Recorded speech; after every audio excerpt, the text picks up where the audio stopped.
우리가 성전 리모델링 하고 나면 이제 세대 통합 예배를 생각을 하고 있습니다. 우리 온 세대가 함께 하나님 옆에 나아가는 그런 예배를 우리가 꿈꾸고 있는 거죠.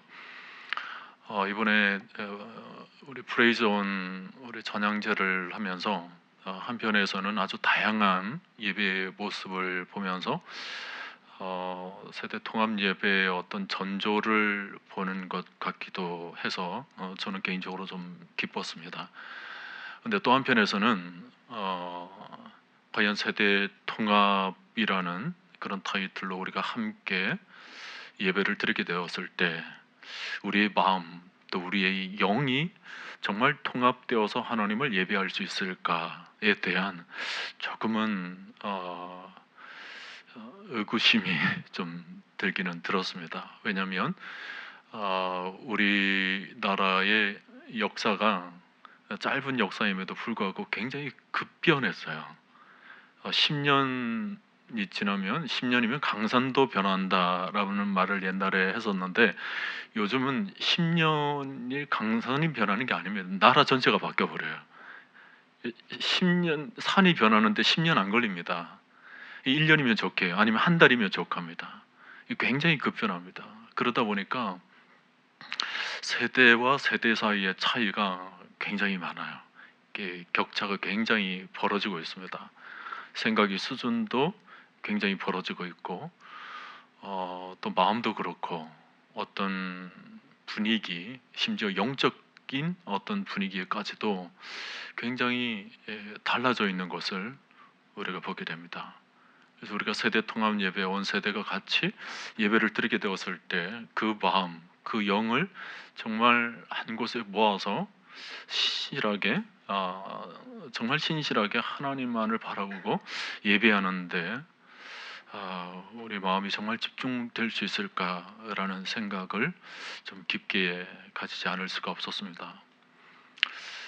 우선 우리가 드리는 찬양만 하더라도 옛날에 우리 기성세대, 우리 어르신 믿음의 선배들이 불렀던 그 찬양의 리듬과 그 요즘 우리 젊은이들 또 아이들이 부르는 찬양은 리듬부터 굉장히 다릅니다.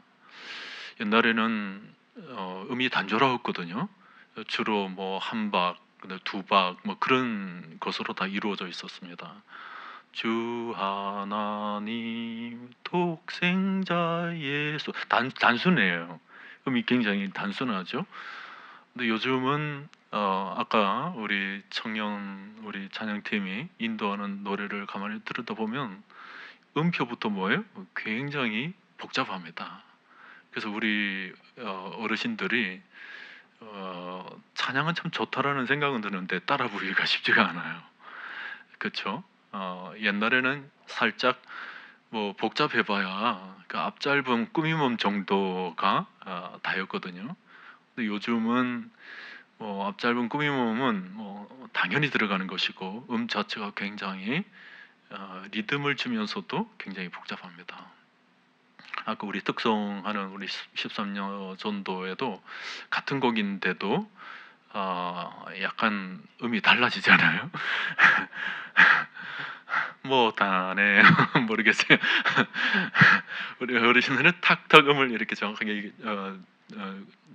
뭐라 이렇게 딱 짚어서 이렇게 불렀는데 이게 좀 세대가 내려가면 내려갈수록 이게 다릅니다.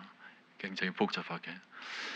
어떤 면에서는 우리 어르신들은 굉장히 그 아날로그, 그 전체 통으로 생각하는 그런 방식이 있었죠. 이게 좀 구약적이라고 보는데 구약 히브리 사고 방식이 통합적인 거거든요. 뭘 하나로 보면 모든 것을 연결해서 통합적으로 생각하는 것이 히브리식 사고라고 그럽니다. 우리 기성세대의 신앙은 이런 히브리식, 그러니까 통합된 사고방식을 가지고 있어요. 그러니까 찬양 하나를 부르더라도 그 찬양 속에 말씀이 들어가고 또 기도가 들어가고 심지어 자신의 삶, 간증까지 같이 들어가는 거죠. 그러니까 통으로 엮어서 이렇게 노래를 하기 때문에 노래를 하나 부르더라도 모든 것이 다 생각나는 거예요. 말씀도 생각나고 인생도 생각나고 나한테 주신 은혜도 생각나고 다 생각이 나니까 그 전체 속에 묶어서 노래 찬양을 하다 보면 뭐 어떨 때는 막 눈물이 나고 그래요. 왜냐면 모든 것이 다 생각나니까 눈물이 나죠. 근데 요즘 노래를 부르는 우리 젊은이들이 찬양을 부르다가 눈물 흘리기는 쉽지가 않습니다. 왜 그런가 하면 사고방식으로 하면 이게 약간 헬라식 사고방식, 어떤 신약의 헬라식 사고방식을 좀 가지고 있거든요. 어, 구약적 사고방식은 통으로 생각을 한다면 신약적 사고방식은 잘라서 생각을 해요. 아주 분석적이죠. 오늘날 디지털 문화, 디지털 방식의 어떤 사고방식들은 다 잘라 놓습니다. 우리 기성세대는 선을 생각한다면 오늘날 세대는 점이 연결된 게 이제 선인 거죠. 점점점점점 이걸 생각을 하는 거야. 음악들도 굉장히 잘라놓고 이렇기 때문에 음악도 그렇고 그렇습니다. 앞으로 세대가 흘러가면 흘러갈수록 그게 굉장히 더 잘라진 그런 모습을 좀 보게 될 거예요. 랩하는 것도 이번에 보니까 랩도 하시던데, 그렇죠? 랩도 굉장히 잘라놓죠. 딱 잘라놓으면서 그 속에 나름대로의 의미를 부여합니다. 이걸 우리 모두가 다 통합해서 이제 생각을 해야 되는 거예요. 이제 우리 기성세대들은 그런 그 디지털식 그런 사고방식을 이해를 해야 되고, 또 우리 젊은 세대들은 통합된 전체를 생각할 줄 아는, 그래서 시간적 여유가 좀 필요해요. 너무 빨리 버려버리면 우리 어르신들은 다 생각을 해야 되는데 생각할 시간을 안 주니까 내가 지금 찬양을 했는지 안 했는지 모를 정도로 그냥 휙 지나가거든요. 이제 그런 것들을 조금 좀 서로가 서로를 좀 생각할 줄은 많은 마음이 있어야 돼요. 그게 이제 브릿지가 되는 거거든요. 연결이 되는 거거든요. 만약 그게 연결이 안 되면 우리는 서로 다른 세대를 살아가는 거예요. 달라진 세대, 다른 세대, 그렇게 그래서 함께할 수 없는 세대, 심지어는 교사들이 아이들을 가르칠 수가 없어요. 너무 다르기 때문에. 이런 세대가 되면 굉장히 어려움이 생겨나게 됩니다. 지금 미국 이민 사회에서 지금 어려움이 바로 그런 거거든요. 기성세대의 어떤 영성, 기성세대가 가지고 있는 어떤 감성 이런 것들이 다음 세대에 연결이 안 돼요. 그래서 완전 다른 예배를 드리고 있는 거예요. 특히 언어도 이게 소통이 안 되는 거거든요. 기성세대들은 이제 미국에 가서도 한글이 더 편해서 한국어로 얘기를 하는데 다음 세대들은 영어가 더 편한 거죠. 이게 예배가 다른 거예요. 기성세대 한인 예배 똑같이 예배를 드리는데 그냥 어른들이 드리는 예배와 젊은 우리 다음 세대 드리는 예배가 완전히 다른 겁니다. 그래서 이민사회가 지금 굉장히 걱정을 하고 있어요. 지금 믿음의 1 혹은 1.5 세대가 지나가고 나면 과연 이민사회에 남겨져 있는 그 한인교회가 정말 한인교회일까? 더 이상 한인교회가 아니라는 거죠. 딴 어떤 문화와 어떤 시스템을 가지고 있는 예배이기 때문에 저는 다르다라는 거죠. 다르면 다른 대로 인정을 하며 살면 좋겠지만 문제는 뭐냐면 우리의 예배라는 것이 정말 예배인가에 대한 깊은 묵상은 온 세대가 같이 해줘야 됩니다.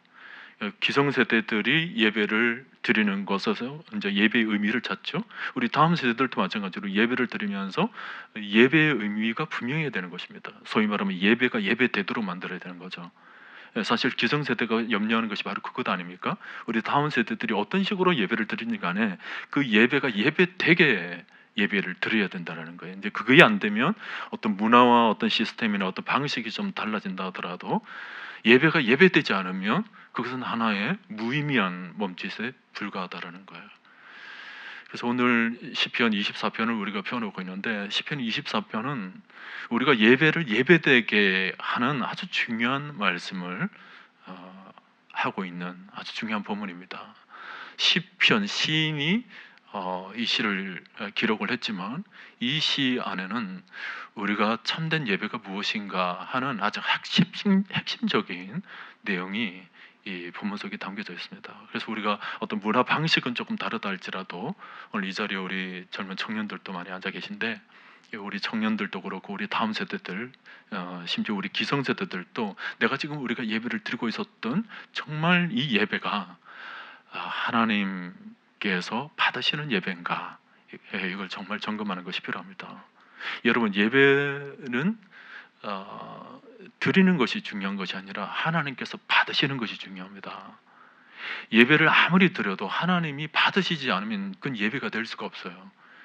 받으시는 분이 받지 않으면 그걸 예배라고 말할 수가 없습니다. 우리가 구역에서 아벨의 제사, 가인의 제사가 있었죠. 예배를 하나님께 똑같이 드렸는데 아벨의 제사는 하나님께서 받으시고 가인의 제사는 받지 않으셨습니다. 그 이유가 뭐냐? 들여다보면 뭐 여러 가지 분석을 할 수 있겠지만 핵심적인 것은 마음의 문제였다라는 거예요. 그 마음 중심에 정말 하나님이 있었는가? 하나님을 염두에 두고 예배를 드렸는가? 아니면 자기 만족으로 예배를 드렸는가? 이게 중요하더라는 거죠. 가인의 예배, 가인의 제사는 자기는 예배를 드린다고 드렸지만 하나님을 기쁘시게 하는 예배가 아니라 자기 만족에 예배를 드렸다라는 거예요. 열심히 찬양하고 열심히 기도하고 열심히 예배를 드린다고 앉았지만 실은 하나님께 드리는 예배라기보다는 그냥 내 만족, 나를 채우기 위한 그런 시간이었다면 그는 예배라고 말할 수가 없습니다. 이 반면에 아벨은 뭐예요? 전적으로 하나님 앞에 드리는, 전적으로 하나님 앞에 나아가는 예배의 모습이었다라는 거죠. 여러분이 드리는 예배가 하나님께서 받으시는 예배가 되시기를 축복합니다. 이 시간도 마찬가지예요. 나의 만족, 나의 필요한 부분만을 채우기 위한 어떤 시간인가, 아니면 정말 하나님께서 받으실 만한 예배의 제단, 기도의 제단을 내가 쌓고 있는가, 이걸 점검하는 것이 굉장히 중요합니다. 오늘 주의 성산에 오를 자라고 말씀을 하고 있죠. 주의 성산에 오를 자 누구인가? 주의 성산이라는 것은 시온산을 가리켜요. 시온산, 혹자는 헤브론산이라고 얘기를 하는데 시온산의 높이는 대략 876m 정도 되었던, 그렇게 높지는 않지만 이스라엘에서는 제법 높은 산이었습니다. 시온의 성산에 오를 자 누구인가? 라는 말씀으로 주제를 잡아서 이 시인은 시를 그려나가고 있습니다. 먼저 이 시인이 우리들에게 들려주는 것은 1절, 2절에서 땅과 거기에 충만한 것과 세계와 그 가운데 사는 자들은 다 여호와의 것이로다. 여호와께서 그 터를 바다 위에 세우시며 강들 위에 건설하셨다라고 말씀을 하고 있죠. 이 말씀은 뭐냐면 천지를 지으신 하나님을 먼저 기억해라는 것입니다. 땅에 충만한 것과 세계 가운데 사는 자들은 다 여호와의 것이다. 우리는 1절에서 창세기 1장을 묵상하게 되죠. 태초에 하나님이 천지를 창조하시니라. 그러니까 하나님께서 지으신 세계입니다. 온 우주도 하나님께서 지으셨어요. 하나님께서 천하 만물을 지으셨기 때문에 온 우주는 하나님의 것이다 라고 말씀을 하고 있습니다. 여러분, 그 온 세계, 온 우주에 나도 포함이 되어 있는 거예요. 그러니까 나도 누구의 것입니까? 하나님의 것이에요. 그러니까 하나님으로부터 피조된 피조물인 거죠. 여러분, 피조물의 제1된 의무가 뭡니까? 창조주인 하나님을 기억하고 그 하나님을 경배하는 것입니다. 이게 예배의 첫 출발이에요. 하나님을 기억하고 온전히 하나님을 예배하는, 그것이 피조물의 당연한 모습이라는 거예요. 이 시인이 1절에서 태초에 그 하나님을 기억하며 그 하나님께서 천지를 창조하신 것을 기억하며 지금 이 1절을 그려나가고 있는 거죠. 우리가 골로새서 1장 16절에도 보면 만물이 그에게서 창조되되 하늘과 땅에서 보이는 것들과 보이지 않는 것들과 혹은 왕권들이나 주권들이나 통치자들이나 권세들이나 만물이 다 그로 말미암고 그를 위하여 창조되었고 라고 얘기를 하고 있습니다. 온 천하 만물이 하나님을 위해서 창조되었다. 그러므로 하나님을 예배하는 것이 너무나도 당연하다는 거예요. 창조주에 대한 피조물의 마땅한 반응은 창조주를 높여드리는 일입니다. 우리가 시편 100편 3절 말씀에도 보니까 여호와가 우리 하나님이신 줄 너희는 알지어다. 그 다음 같이 읽읍시다. 그는 우리를 지으시니요 우리는 그의 것이니 그의 백성이요 그의 기르시는 양이로다 라고 말씀을 하고 있습니다. 그러니까 1절, 2절에서 우리가 묵상하게 될 것은 예배의 대상이에요. 우리가 예배하는 분이 누구신가? 우리가 이 자리에서도 지금 만나고자 하는 분이 누구신가라는 것을 분명히 기억해야 된다는 것입니다. 오늘날 사람들은 무언가를 섬기고 있죠. 섬길 대상자를 섬기는 모습을 오늘날 사람들도 보이고 있는데, 오늘날 사람들이 가지고 있는 소위 그 신에 대한 모습에 있어서, 그러니까 하나님 앞에서 보이고 있는 그들의 모습에 있어서 잘못된 것을 딱 두 가지로 요약할 수가 있습니다. 첫째는 뭐냐면 예배의 대상이 바뀌어져 있는 것입니다. 그것을 우리를 우상이라고 그래요. 마땅히 하나님으로부터 지음을 받은 우리가 하나님을 섬겨야 되는데 하나님을 섬기지 않고 다른 것을 섬기면 예배의 대상이 바뀐 거죠. 그것을 우리는 우상이라고 그러잖아요.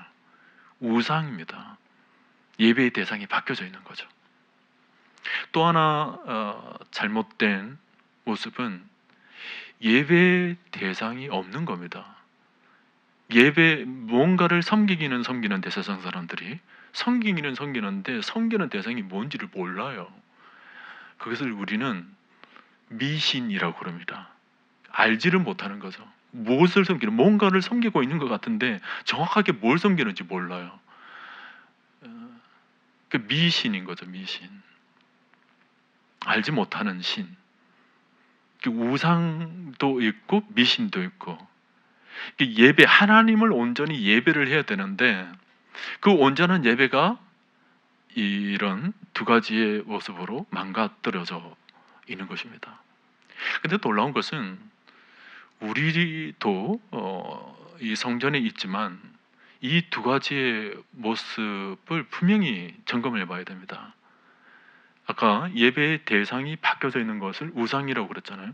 우리도 하나님 앞에 예배를 드리면서 하나님에 대한 예배, 그 대상이 바뀌어지면 안 된다는 거예요. 우리 이 자리에 앉아 있으면서도. 여러분 마음의 중심에 뭐가 있습니까? 여러분 정말 하나님을 섬기고 있습니까? 정말 하나님을 만나고자 하는 마음이 있습니까? 정말 하나님을 신뢰하며 그분 앞에 나의 모든 것을 드리고자 하는 마음이 있습니까? 그렇지 않고 내가 원하는 무언가가 있고 그것을 따라 섬기고 있다면 우리는 마음에 지금 우상이 있는 거예요. 그 우상을 우리는 지워야 합니다.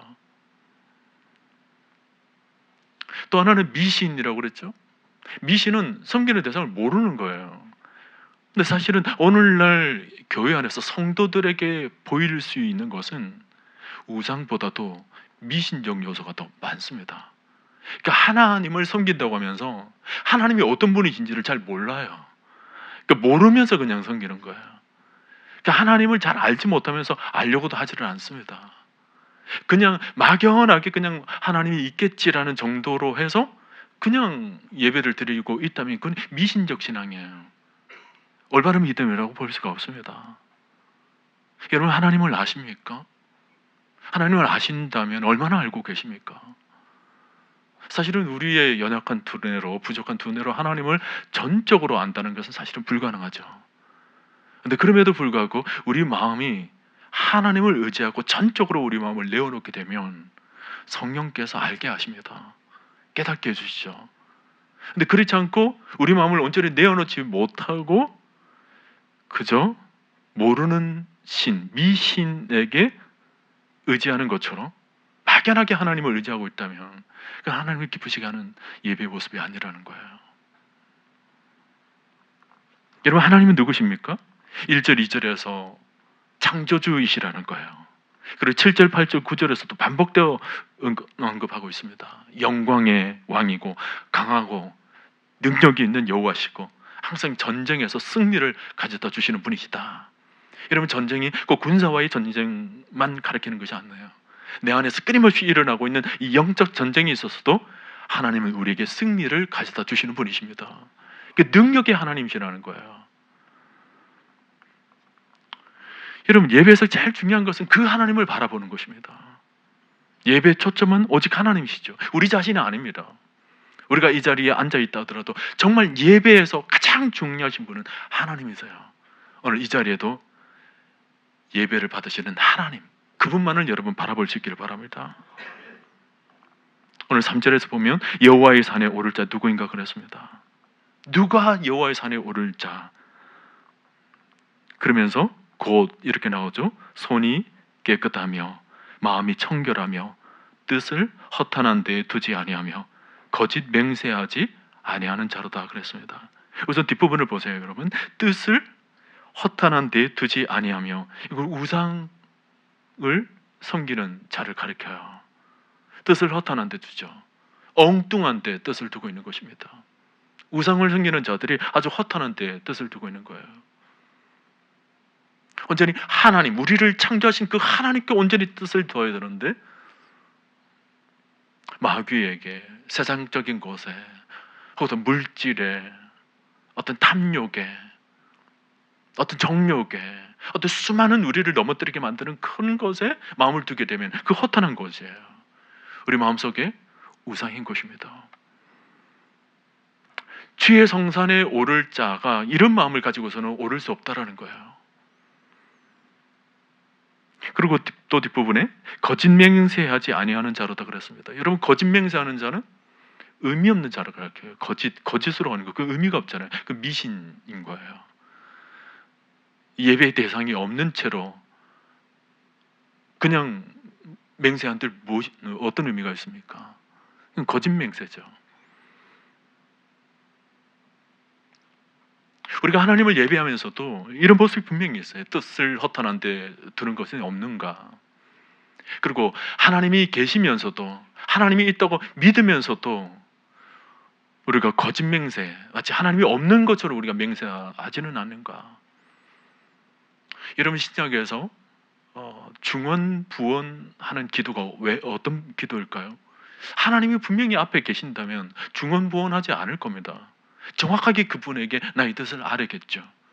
근데 하나님이 있는 듯 없는 듯, 마치 없는 것처럼 안개 속 하나님으로 생각한다면 그는 기도도 흐리게 되는 것입니다. 중언부언하게 되죠. 오늘 밤 여러분들의 기도가 명확하게 하나님이 누구신지를 분명히 인식하시는 분과 그렇지 않은 분의 기도가 분명히 다를 거예요.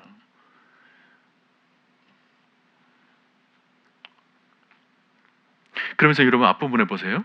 시온에 오를 자가 누구인가? 곧 손이 깨끗하며 마음이 청결한 자가 시온산에 오를 수 있다라고 그랬습니다.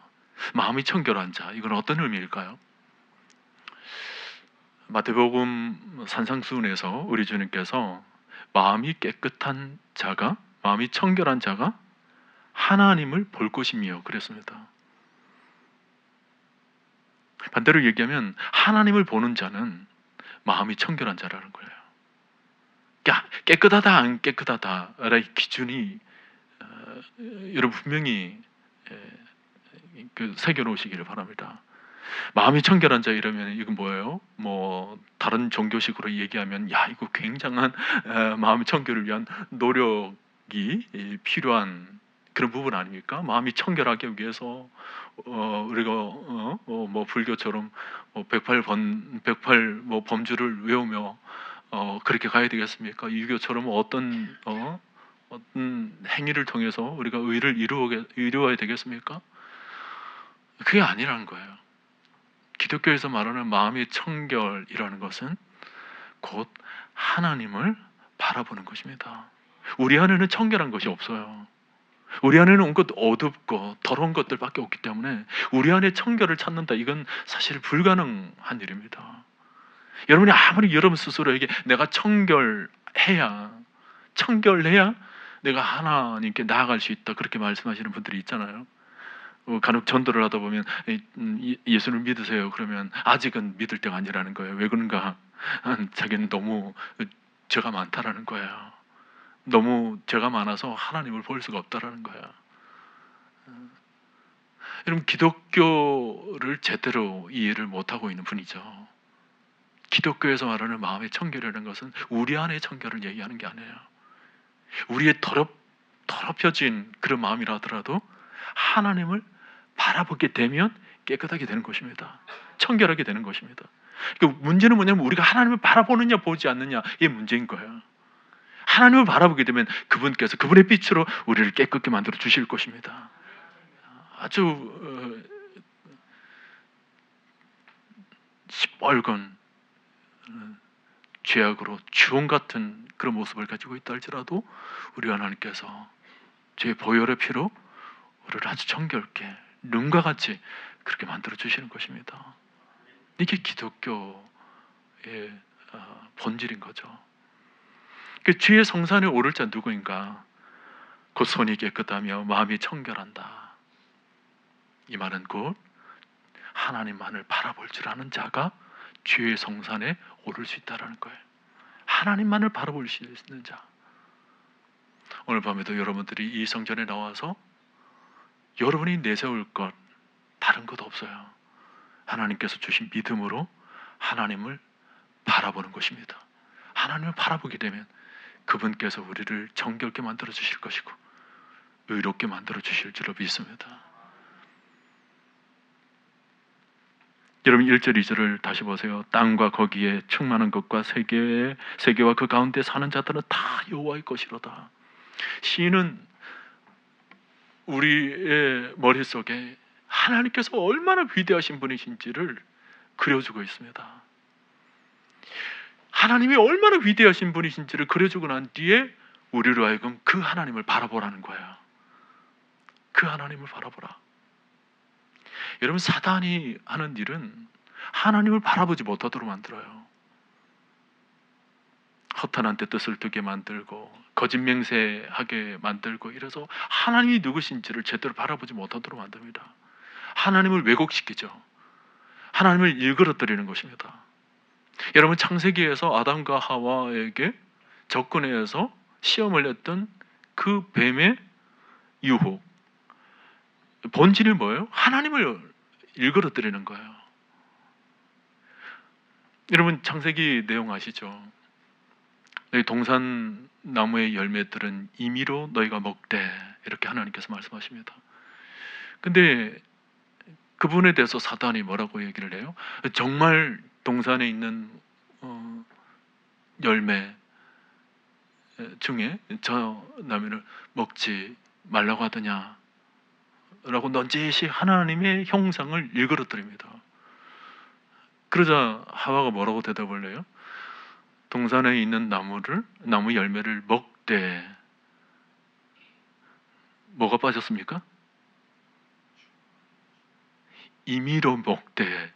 하나님 분명히 임의로 먹되라고 말씀하셨거든요. 근데 하와는 동산나무의 열매는 먹되 임의로가 빠져 있습니다. 여러분 임의로가 뜻이 무엇인 줄 아세요? 값없이 공짜로 아무 대가 없이 먹으라는 거예요. 근데 그 임의로를 하와는 빼뜨립니다.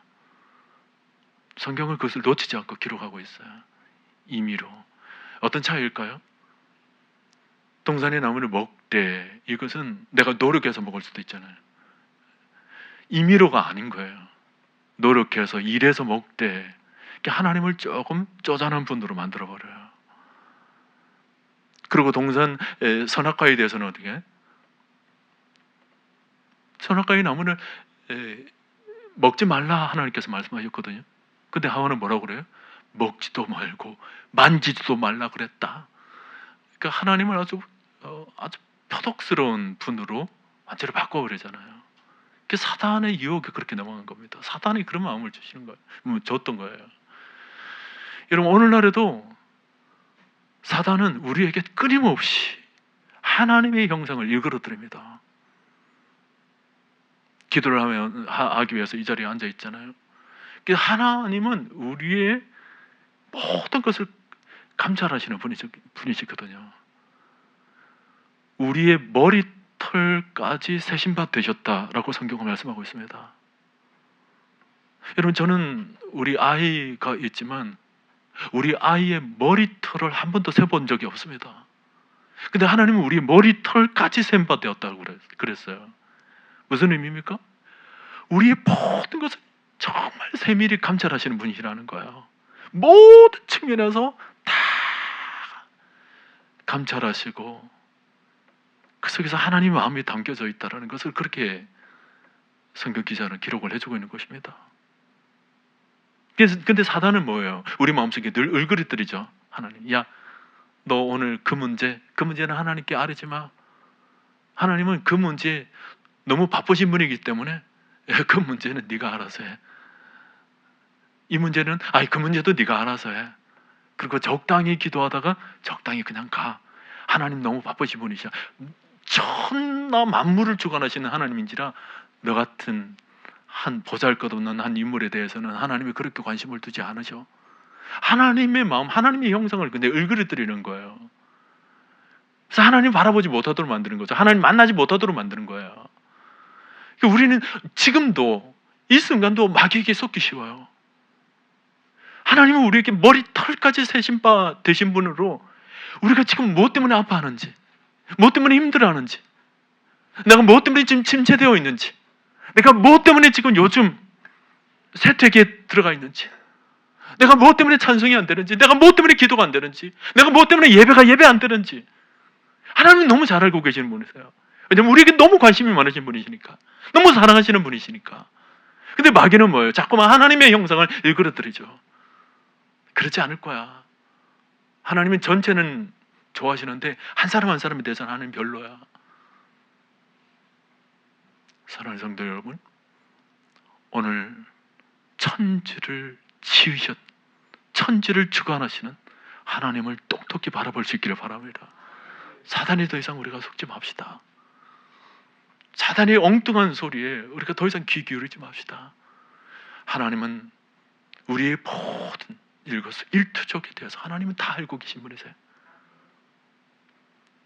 한 주간 살면서 여러분 마음속에 어떤 어려움이 있었든지, 어떤 아픔이 있었는지, 어떤 외로움이 있었는지, 어떤 고독이 있었는지, 어떤 침체가 있었는지, 어떤 부분에서 연약한지, 또 무엇이 부족한지 하나님이 다 알고 계세요.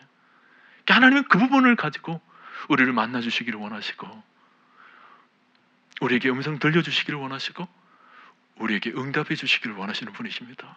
그러니까 오늘 이런 시간을 통해서 우리가 그 하나님을 만나야 되는 거예요. 시온에 오를 자 누군가, 마음이 청결한 자라고 그랬습니다. 하나님을 바라볼 수 있는 자. 여러분 오늘 밤에 여러분 믿음의 눈을 뜨시길 바랍니다. 믿음의 눈을 떠서 하나님을 바라보십시오. 하나님을 바라보시고 내 작은 삶의 문제에 얼마나 개입하시고 얼마나 간섭하시는 분이신지를 여러분 기도 가운데 정말 하나님 만남으로 정말 응답받을 수 있기를 바랍니다. 주의 성산에 오를 자가 되어서 허황되게 엉뚱한 것을 여러분 바라보지 마시고 엉뚱한 마음으로 정말 하나님을 제대로 바라보지 못한 채 희미한 시야를 가지고 세상 살아가지 마시고 주의 성산에 오를 자 누구인가 하나님을 정확하게 바라보고 천지를 지으신 하나님, 천지를 주관하신 그 하나님 앞에 신실한 마음으로 나아가서 그분을 만나고 그분을 의뢰하고 전적으로 의탁하고 그래서 하나님의 도움을 얻는 여러분 모두가 될 수 있기를 주님의 이름으로 간절히 축원드립니다.